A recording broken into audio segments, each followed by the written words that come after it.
Escucharán, ¿no? Lo que están diciendo. No. Sí.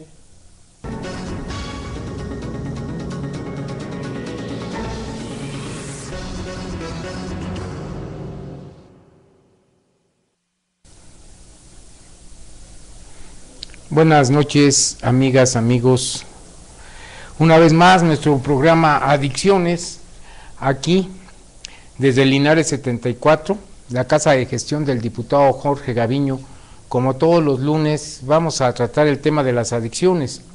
El día de hoy vamos a ver un tema muy interesante con el licenciado Ramón Vilar, que como todos los lunes nos acompaña. Él es licenciado en Psicología y perito en adicciones. Entonces el día de hoy vamos a tratar un tema bastante importante sobre este marco de las adicciones, que es el de las drogas duras. ¿Qué nos dices al respecto, mi querido Ramón? Que a veces las drogas más duras son las económicas, pero de esas no vamos a tratar hoy, ¿no? Sí, esas son de otro programa. Yo tengo ciertos temores cuando hablamos de drogas, de sustancias, que cree más antojo o más formas de cómo consumir,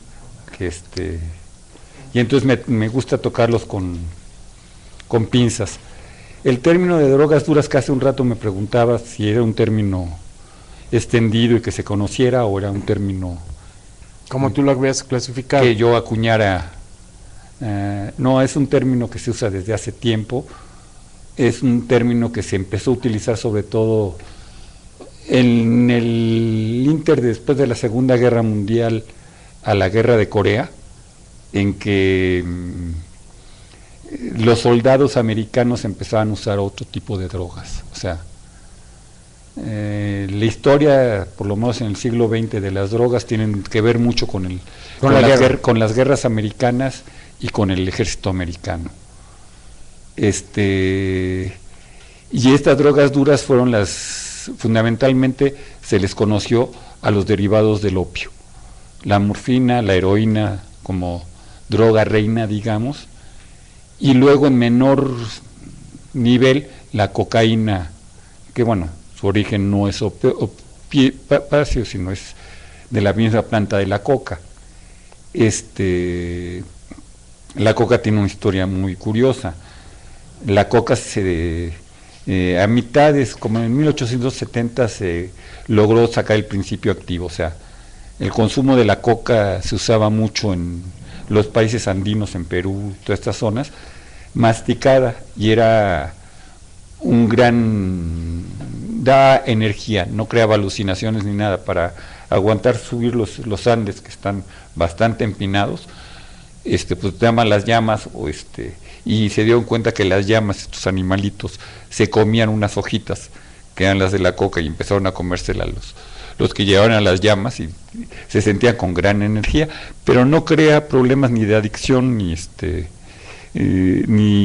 crea un problema de que no se pueda controlar socialmente. Bueno, eso te refieres a la hoja. A la hoja de la coca. Ya no a los procesos químicos, que es lo que... Cuando los europeos encontraron que los indígenas comían esas hojas, dijeron, a ver qué tiene esto, ¿no? Y lograron, en el siglo XIX, 1870, sacar el principio activo, como en las medicinas, ¿sí? Cuando sacaron el principio activo, tuvieron una droga potente y fuerte, ¿sí? Pero para ellos, en ese momento que no sabían qué era lo que producía la coca, fue como el gran descubrimiento, porque la coca también les daba energía a ellos, etcétera, etcétera. Se cuentan las malas lenguas que el Papa de aquel entonces, León XII creo, le entró a la coca. Sí, no se tienen datos así precisos, pero sí se tienen datos que, por ejemplo, Sigmund Freud le entró con singular alegría a la coca y se volvió adicto a la coca, y luego le costó, y le echó porras a la coca hasta que se dio cuenta de la adicción en la que él había caído. Bueno, se la pudo quitar y se escondió todo eso, y empezó la prohibición de la coca. Pero la coca no está calificada como las drogas duras. Las drogas duras vienen desde la guerra del opio en China y los derivados del opio, que es la heroína y la morfina. Eso era lo que se calificaba como drogas duras. La heroína, porque la heroína es una droga muy singular. La gente que la consume por primera vez, en lugar de crearle un bienestar o un placer, les crean ganas de vomitar, náuseas, una bronca bien fuerte. Todos los fumadores, y aquí hay varios, se pueden acordar de cuando empezaron a fumar, que el fumar era desagradable, les daba tos. Cuando fumaba de más me la pasaba, me daban unas borracheras y unas crudas espantosas con los cigarros, náuseas, etcétera, etcétera. Hasta que el cuerpo se vuelve tolerante a las sustancias, cuando se quita eso y supuestamente se recibe placer. ¿Sí? Con la heroína pasa lo mismo. La heroína provoca, si el cigarro provoca en el fumador neófito esos accesos de tos y esas náuseas, Cierto asco, ¿verdad? y ese asco, la heroína lo potencia 5 o 6 veces ese asco. Si hay un rechazo completo. A mí me extraña mucho cómo hay gente que quiere seguir consumiendo eso para que después que haya tolerancia y ya adicción física se produzca placer, y los estados que se producen de placer con la heroína parece ser bastante grandes. Yo no los he probado, no te puedo hablar de a ver, dentro. ¿por qué, o sea, qué sustancia o qué es lo que produce esa droga para que el individuo que la consume experimente placer? O sea, ¿por qué se da ese placer? A ver, aquí hay una situación, y me refiero a un excelente científico mexicano, Calixto Gómez, un doctor que maneja el Centro Neurológico de la Universidad Nacional. Él hizo sus estudios fundamentalmente con la marihuana, ¿sí? Y él dice que lo que le pasa a los ratoncitos no le pasa a los humanos, porque nada más estudia ratoncitos, pero yo creo que pasa lo mismo. Y cuando empezó a estudiar la marihuana dijo, mira, aquí tengo el cerebro de un ratón cableado, que estoy viendo lo que pasa, y el ratoncito así lo puse a tener relaciones sexuales y se prendieron estas partes del cerebro, que son el sistema de recompensa, así se llama, ¿sí? Cuando le di marihuana se prendieron las mismas, ¿no? ¿Sí? Bueno, si se siente lo mismo fumar marihuana que tener una satisfacción que tener sexual, una relación sexual, ahí entendería por qué hay esto. Con las drogas duras hablando, es decir, no le estoy haciendo una publicidad, por eso no me gusta hablar de sustancias, hablar de este tipo de cosas, pero evidentemente el adicto está teniendo una recompensa de placer, si no, no se volvería adicto, ¿sí? Sin embargo, en el caso de la heroína hay una barrera que hace que inicialmente no tengas ese placer. Entonces, ¿por qué insistir en algo que me crea malestar hasta que me produzca placer? Sí, ahí hay un acto muy curioso de determinado tipo de adictos. Evidentemente se prende también todo este sistema de recompensa número uno. Por eso el adicto a cualquier sustancia que es hasta las relaciones destructivas, cuando pégame pero no me dejes, ¿sí? Hay un placer, ¿sí? Que nos puede parecer loco, pero hay un placer, se prenden estas partes. Sí, lo que sería el sadomasoquismo. Y las relaciones destructivas, yo no creo que la mayoría de las mujeres mexicanas sean sadomasoquistas, pero a determinada gente sí acepto que me pegue, pero que no me deje, o sea, que me demuestre el amor como sea, ¿sí? Ese es un caso, y se puede entender, y hay este mecanismo del sistema de recompensa que se prende en ese momento, ¿sí? Las sustancias, hace rato en el café hablábamos de la amígdala, ¿sí? De ese pequeño frijolito que tenemos ahí, y yo te explicaba que la amígdala es como la cajera o la jefa del almacén que suelta las sustancias, las hormonas que el cerebro necesita para funcionar. Si siento angustia o siento que alguien Miedo. me va a soltar adrenalina para que todo mi sistema nervioso esté pendiente y apto. Si siento placer me va a soltar dopamina, etcétera, etcétera. ¿Sí? Para que tenga placer. Las drogas lo que hacen es, no necesitan la amígdala, llegan a estos centros directamente y provocan ese placer. Como hay los síndromes de abstinencia, que es cuando ya hay una adicción, cuando hay una dependencia de esta sustancia, están pidiendo a esos neurotransmisores que se les den, ¿sí? Y hay un gran dolor porque no me los den, y grandes cambios metabólicos completos, ¿sí? Esos cambios metabólicos pueden llegar hasta la locura, ¿sí? El delirium tremens en el alcohólico, que es lo más conocido, cuando empiezan a ver elefantes rosas o todas estas cosas que se cuentan, que sí son reales, ¿sí? No ven elefantes rosas, ven diablos, ven cucarachas, ven cosas más desagradables, pero las películas americanas hicieron que se hablaba del elefante rosa, del alcohólico. No, son cosas más feas las que ven. No se da por la ingesta de alcohol, se da cuando falta el alcohol en un organismo que ya necesita ciertas dosis cada vez mayores de alcohol, ¿sí? Entonces cuando siente la supresión es cuando viene el delirio, ¿sí? Lo que llamamos comúnmente la resaca o la cruda. La resaca o la cruda da por dos motivos. El primer motivo, bueno, da por beber, ¿sí? Si no bebes no tienes cruda, ¿no? Pero lo que hace en el organismo es los carbohidratos del alcohol, el hígado, que es como nuestro laboratorio del cuerpo, no lo registra, no dice, pues esos no los conozco, ¿no? Y los deja pasar al cuerpo tal cual, al torrente sanguíneo, sin ser procesados, llegan al cerebro y producen todas estas alteraciones.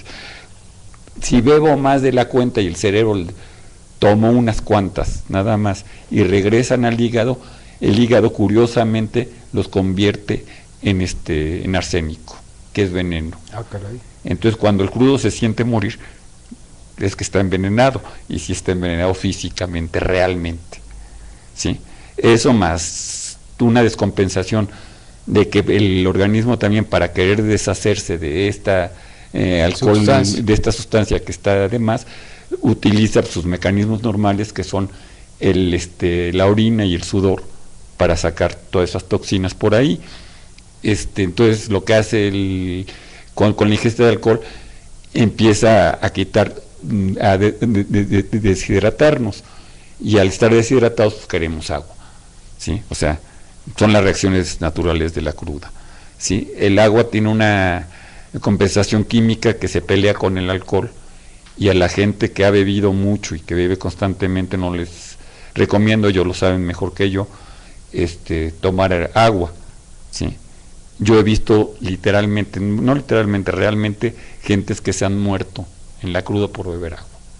Ah, entonces es cierto, no es un mito. No es un mito. Porque en la tradición, vamos a decir, de las personas que tienen el problema de alcoholismo, es no tomar agua, que porque te mueres, dice, no vayas a tomar agua, te vas a morir, tómate otra cerveza, o tómate una piedra, o tómate algo para que tu cuerpo regenere.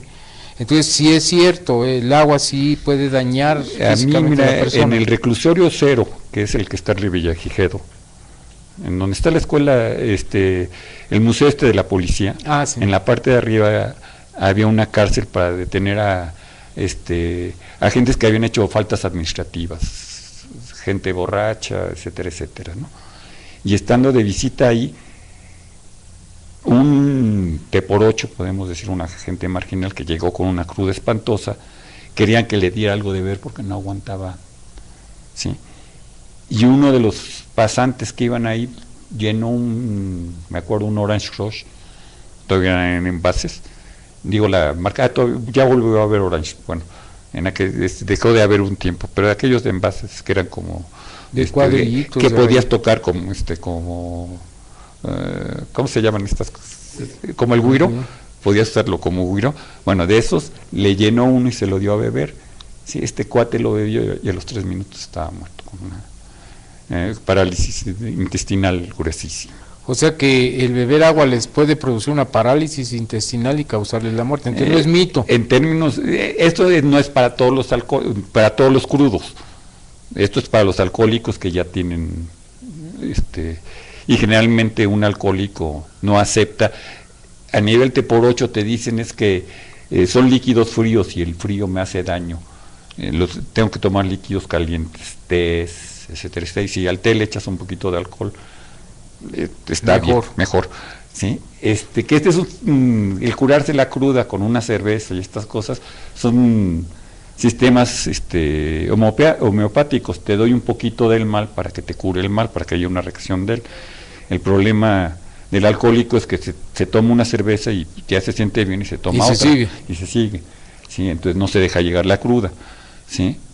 Pero ese es otro problema y yo quiero meterme a las drogas duras, sí, porque aquí es una provocación de hablar de otras cosas. En las drogas duras,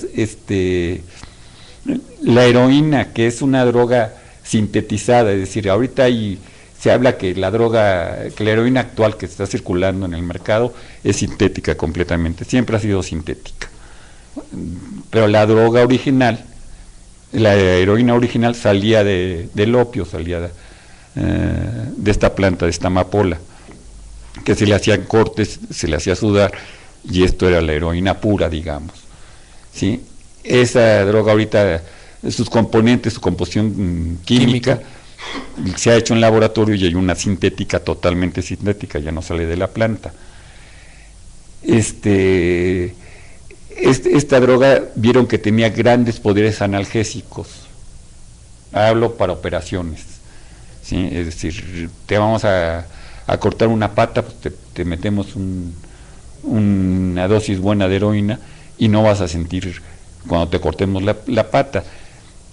Esto es en un componente de darte más placer que el dolor que estás sintiendo. No es que no se siente el dolor, pero el placer es tan grande que te vas por el rollo del placer. Para eso se empezó a usar la heroína sacada de del opio, que el opio era fumado el opio tradicional chino era fumado. Este es otro componente occidental, digamos, de esta sustancia. Esta sustancia es de difícil aceptación, pero una vez que aceptas, trae un enganche terrible. Un enganche terrible en dos cosas. Primero, en que la exigencia del consumo es cada vez mayor, ¿sí? Te pide consumir cada vez más. Y segundo, en que te trae un problema en el síndrome de abstinencia, es decir, cuando dejas de consumir, las peores resacas, tomando el término del alcohol, que es el síndrome de supresión, es enorme, ¿sí? O sea, es gente que casi prefiere la muerte o causarse un dolor más fuerte por no aguantar el estado en el que está, ¿sí? De ahí viene el término de dura, ¿sí? Además de la heroína, que es como la reina y el arquetipo de eso, al rato la retomamos para ver cómo ha llegado a México, porque el consumo de heroína es muy bajo. En el centro de la República hay muy pocos casos. Se dio fuerte en la frontera, Tijuana, Ciudad Juárez sobre todo, pero ahorita lo tocamos al rato. Para mí, drogas duras, y esta sí ya es clasificación casi personal, meto a los inhalantes dentro de las drogas duras, ¿sí? El chemo, conocido popularmente, todo esto. ¿Ese chemo es el Resistol 5000 o ese tipo de adheribles? Esto fue y ha sido utilizado por chavos de la calle, por gentes marginales, muy fuerte, pero sin embargo hace como 4 o 5 años se desató como moda entre la clase media meterse chemos, ¿sí? En el Parque México de la Condesa, que es una zona popular media alta, las rentas y por ahí están bastante cariñosas. Quien vive ahí no debe estar bastante bien económicamente. Se dio, yo creo que ahorita la mitad de los chavos banda que hay ahí, que son hijos de esas familias, tienen problemas de consumo de chemo. Es decir, escaló a otro nivel. Sin embargo, el chemo por sí mismo no crea una adicción física. Así como vimos que la heroína crea una adicción física, que si quieres, ya lo hemos hablado más o menos varias veces, por qué se da la adicción física del tabaco y de la heroína, en este caso como drogas duras que enganchan. Los inhalantes no tienen esta capacidad, pero los inhalantes tienen otra capacidad de transformar la realidad. El que bebe alcohol, y yo creo que todos nos hemos emborrachado por lo menos una vez en la vida, pues sí sentimos que la vida se volvió color de rosa, que todo está tranquilo, que voy a poder hacer el negocio con el licenciado que estoy sentado en la cantina, bla, bla, bla, bla. Veo el mundo, o sea, me lo imagino de otra manera, pero no me cambia mi percepción física. A lo mejor mi nivel de ingesta es tan grande que pierdo mi percepción física, es decir, termino dormido y ¿sí? Pero no cambió mi percepción física, es decir, el mundo no cambió. Con los inhalantes el mundo cambia, ¿sí? Y se vuelven en ese sentido gentes hasta peligrosas, ¿sí? Si a un cuate en plena ingesta en plena intoxicación, hablemos de el inhalante, yo lo empiezo a presionar y a acosar verbalmente, al tipo empieza a sentir que la habitación se cierra y que se le van a venir encima las paredes, ¿sí? Entra en una locura gruesa. Y entonces cuídate, porque ese tipo está en la desesperación máxima. Pero si ese tipo empieza a pensar que el mundo es muy agradable, muy grande, la habitación se amplía, los colores cambian, etcétera, etcétera. Depende del viaje. ¿Sí? O sea que ahí existe una distorsión de la realidad. Hay una distorsión total. Y eso va de acuerdo al estado anímico de la persona, a que si se siente presionado o no, y a su situación, ¿verdad? De medio ambiente. Muy personal del medio ambiente. Y esto nos lleva a otro tipo de sustancias, como son los hongos alucinógenos y otros, que también provocan esta misma distorsión. ¿El hongo alucinógeno es droga dura? Mira, para mí inclusive no lo podía calificar casi ni como droga. Es muy poca la capacidad de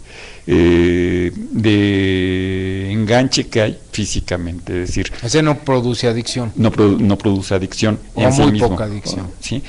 Hay un tipo de adicción que es la adicción mental, ¿sí? Es decir, si yo me la pasé muy bien con él, pues recuerdo eso y quiero volvérmela a pasar, pero no es porque mis neurotransmisores me estén pidiendo la sustancia. Sino para recordar la experiencia. Para recordar no la hay experiencia. una afectación física. Así encontramos que los hongos, y vamos a empezar a hablar de los hongos más conocidos en México, el peyote, que es un pequeño hongo del desierto, que se da solo en el desierto que hay en San Luis Potosí, Zacatecas, rumbo al Pacífico, digamos, del centro al Pacífico, se da en esa zona desértica, que los huicholes, que son quien lo usan tradicionalmente, ya se quejaban desde los 70s y ahora más de los hippies y de los chavos que iban allá porque se estaban comiendo todos los hongos y ya no tenían para sus tradiciones, y esto es real, ¿sí?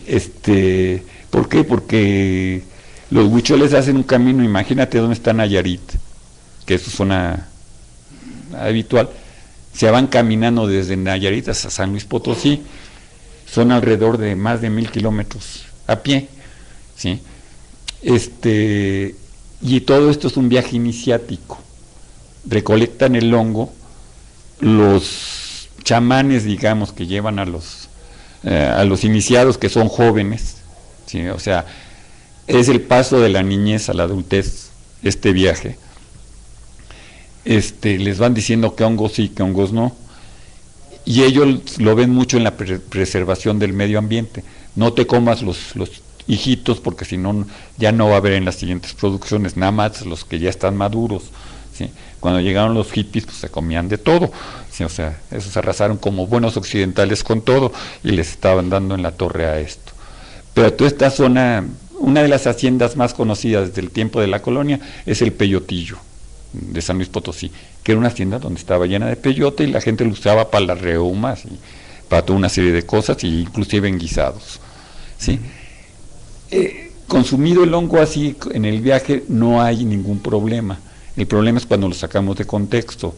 De contexto hemos sacado todas las drogas, de contexto hemos sacado el tabaco, ¿sí? El tabaco original, y lo que quiere decir en lengua de Caribe, es la palabra de los dioses, es con lo que hablo a los dioses. O sea, lo usaban aquellos pueblos para tener contacto con los dioses. Con los dioses en una ceremonia especial, y hasta ahí.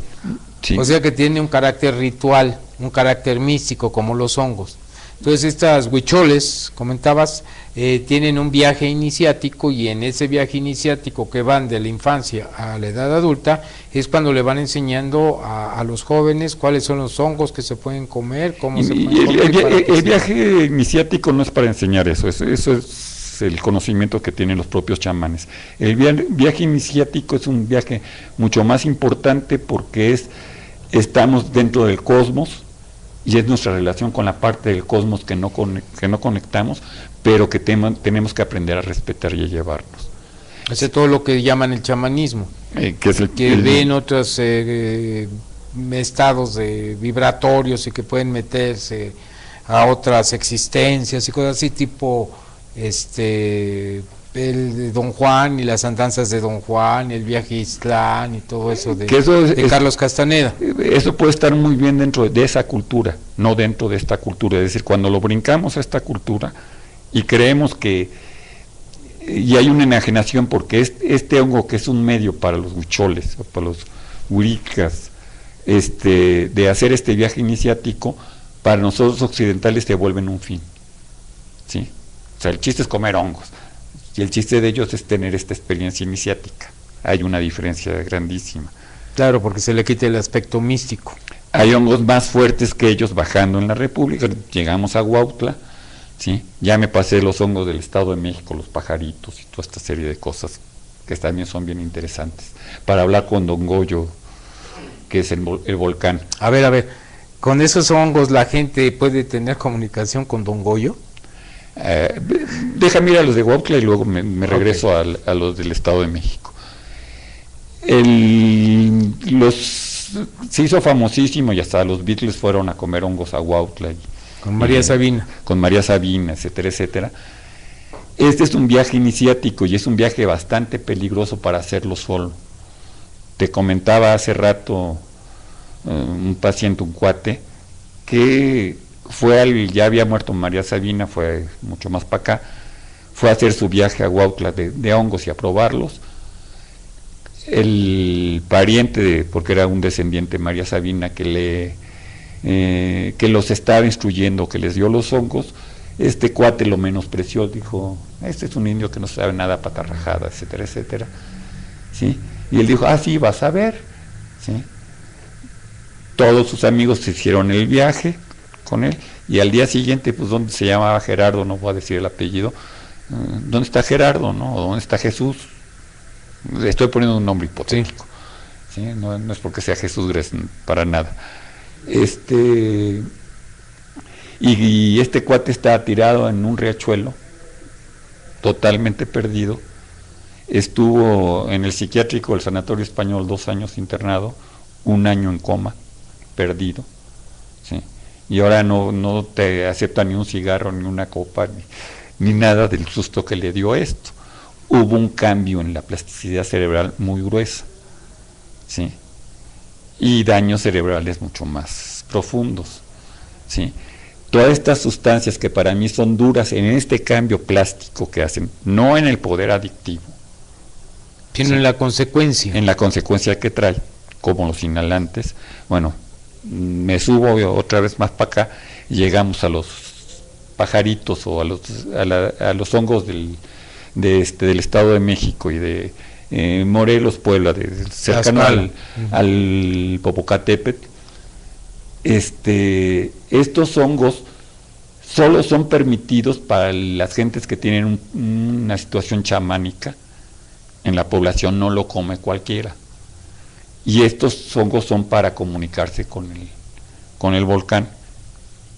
en los según las creencias de esas regiones. Y en las personas que se dedican a eso.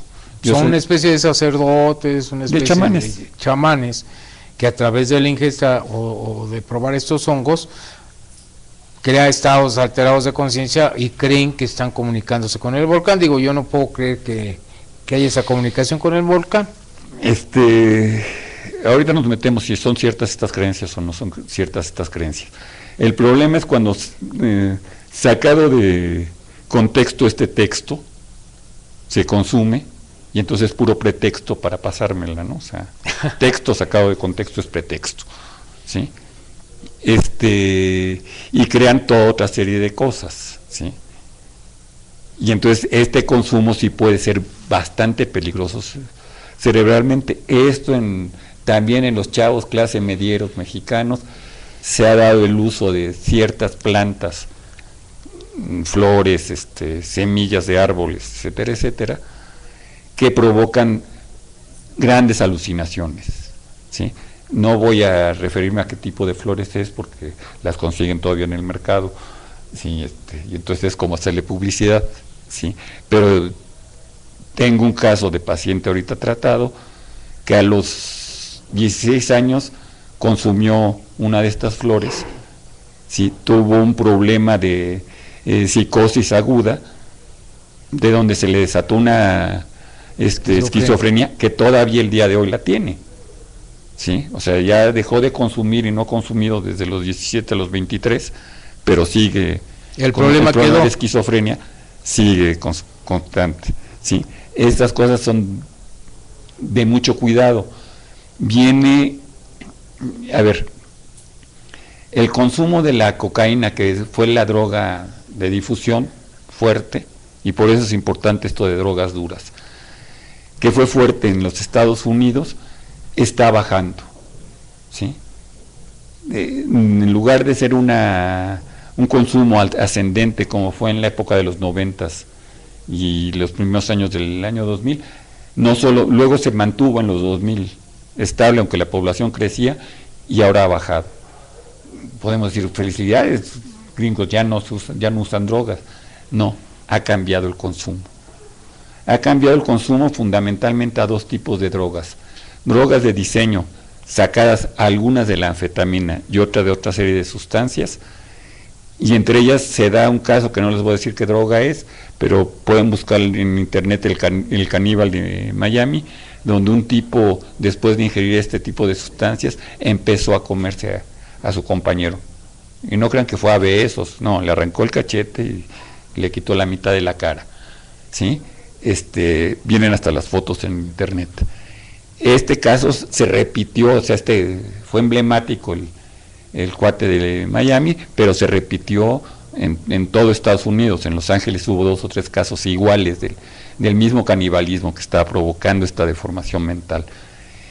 Y se están usando otra serie de drogas en Estados Unidos para estar dentro de la legalidad, pues que mi psiquiatra me recomiende drogas medicinales, y se está cayendo en una farmacodependencia gruesísima en los Estados Unidos.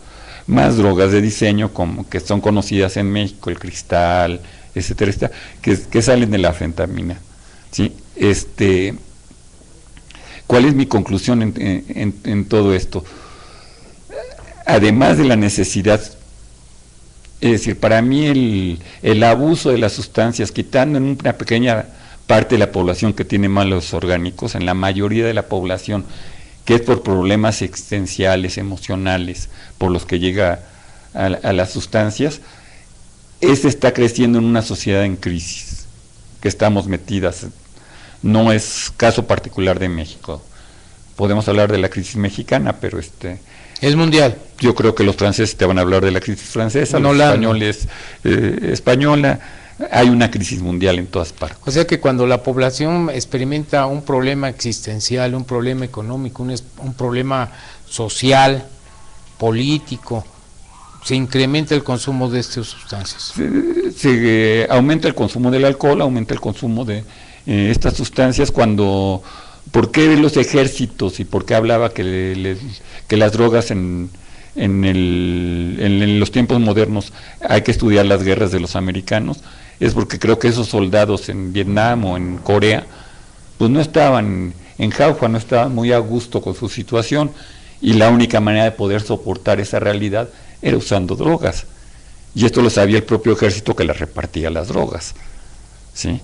Y cuántos casos hay de psicosis de soldados americanos que en una psicosis de drogas empezaron a dispararle a sus lo que iba es, inclusive ha habido homicidios y ha habido asesinatos y muchas otras situaciones de delito por esto, ¿verdad? Y son ex soldados, ex marines norteamericanos. Bueno, y esta es la cultura que impera allá, ¿sí? Acá no tenemos esa causa, ¿sí? Es decir, no hemos estado en esas guerras, pero sin embargo las situaciones de falta de alternativas en los jóvenes de trabajo, pues borracho y dormido no se siente lo amolado, ¿sí? Dice el dicho, ¿no?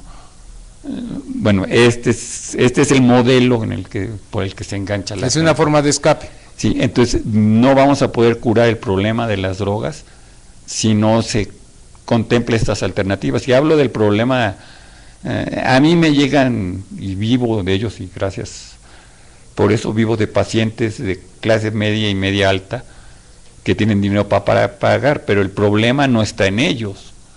Es decir, si no los trato yo, los trata otra gente. Ellos siempre van a tener quien los trate, ¿sí? Yo los trato muy bien, pero esa es publicidad que yo me hago a mí, ¿sí? Pero la mayoría de gente, ¿sí? Te voy a enseñar, a veces doy cursos en la UAM sobre adicciones, ¿sí? Y los alumnos, la mayoría de mails que me mandan, tengo un vecino que le entra el chemo y está tirado en la calle, qué hacer con él porque está abandonado, etcétera, etcétera, que no tienes alternativas sociales ahorita, ¿sí? Pero yo creo que ahí está el problema mayor, no está en el problema de clase media y media alta, que van a tener tratamiento, sino está en todas estas gentes de clase baja, de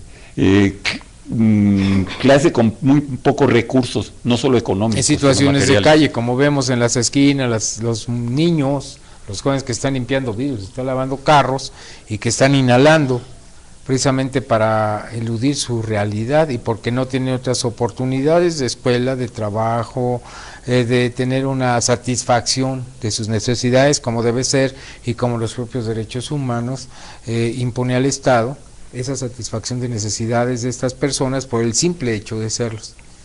Pues bien, y se está cayendo cada vez más en drogas duras porque vamos escalando.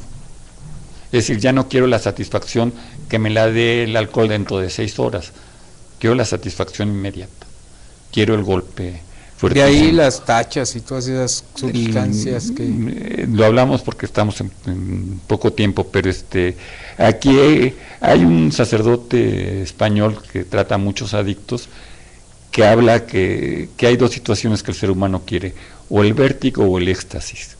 El éxtasis que se siente por el trabajo cumplido, por tener una relación buena, etcétera, etcétera, o que dice que eso provoca esa emoción que cuesta mucho trabajo alcanzarla, tiene la misma emoción que el vértigo, que ir a un coche a 500 por hora y bueno, 500 exageras, bueno, a 220, 240 fuerte, y que esto me regrese, que se siente el mismo golpe de adrenalina y se siente lo mismo. Y estamos acostumbrados a no buscar el éxtasis, sino a buscar el vértigo. Nuestra sociedad que simplifica las cosas nos lleva más al vértigo que al éxtasis. Nuestros lóbulos frontales, que son los que dañan todas estas sustancias, es donde está el poder de decisión. Si los tenemos tan dañados. Y carecemos ya de voluntad. Y eso va desde el tabaco, el tabaco también daña los lóbulos frontales. Sí, eso frontales. Me lo dices a mí que tengo el problema de la adicción al tabaco. Bueno, amigos, amigas, les agradecemos mucho su atención, le agradecemos sus comentarios a Ramón y los invitamos la próxima semana para que nos sigan acompañando a las 8 en punto con Adicciones, que vamos a tocar. ¿Qué tema, licenciado? Pues el que quieras, nos hemos quedado, dejamos otro tipo de tratamientos que no fuera el de Alcohólicos Anónimos en el tintero. Podemos ver, aparte del tratamiento de Alcohólicos Anónimos, qué otro tipo de tratamientos nos da la ciencia para empezar a ver la forma de resolver este problema social que cada día se va haciendo más. Hoy tocamos someramente las plantas sagradas, pero podemos hablar de las plantas sagradas y su uso dentro de una cultura y su abuso dentro de otra cultura. ¿Sí?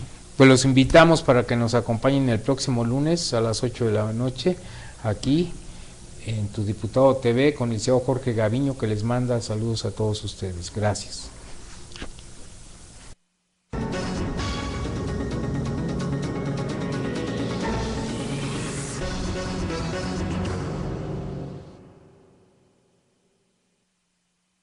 Lograron en el siglo XIX, 1870, sacar el principio activo, como en las medicinas. ¿Sí? Cuando sacaron el principio activo, tuvieron una droga potente y fuerte. ¿Sí?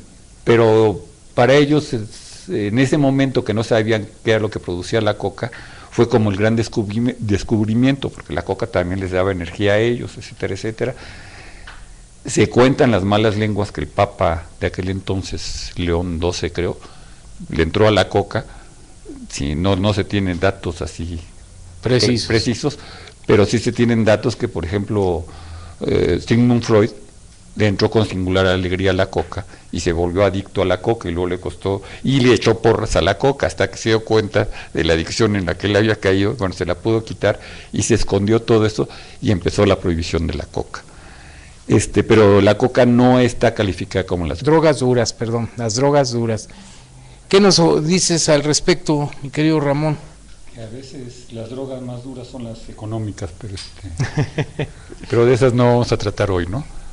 Sí, esas son de otro programa. Yo tengo ciertos temores cuando hablamos de drogas, de sustancias, que cree más antojo o más formas de cómo consumir, que y entonces me gusta tocarlos con pinzas. El término de drogas duras, que hace un rato me preguntaba si era un término extendido y que se conociera, o era un término... ¿Cómo tú lo habías clasificado? Que yo acuñara. No, es un término que se usa desde hace tiempo, es un término que se empezó a utilizar sobre todo en el inter después de la Segunda Guerra Mundial a la Guerra de Corea, en que los soldados americanos empezaban a usar otro tipo de drogas. O sea, la historia, por lo menos en el siglo XX, de las drogas tienen que ver mucho con las guerras americanas y con el ejército americano. Y estas drogas duras fueron fundamentalmente se les conoció a los derivados del opio, la morfina, la heroína como droga reina, digamos, y luego en menor nivel la cocaína, que bueno, su origen no es opiáceo, sino es de la misma planta de la coca. La coca tiene una historia muy curiosa. La coca a mitades, como en 1870, se logró sacar el principio activo. O sea, el consumo de la coca se usaba mucho en los países andinos, en Perú, todas estas zonas, masticada, y era da energía, no creaba alucinaciones ni nada. Para aguantar subir los Andes, que están bastante empinados, pues llaman las llamas, y se dieron cuenta que las llamas, estos animalitos, se comían unas hojitas que eran las de la coca, y empezaron a comérselas los que llevaban a las llamas, y se sentían con gran energía, pero no crea problemas ni de adicción, ni crea un problema de que no se pueda controlar socialmente. Bueno, eso te refieres a la hoja. A la hoja de la coca. Ya no a los procesos químicos, que es lo que... Cuando los europeos encontraron que los indígenas comían esas hojas, dijeron, a ver qué tiene esto, ¿no? Y luego...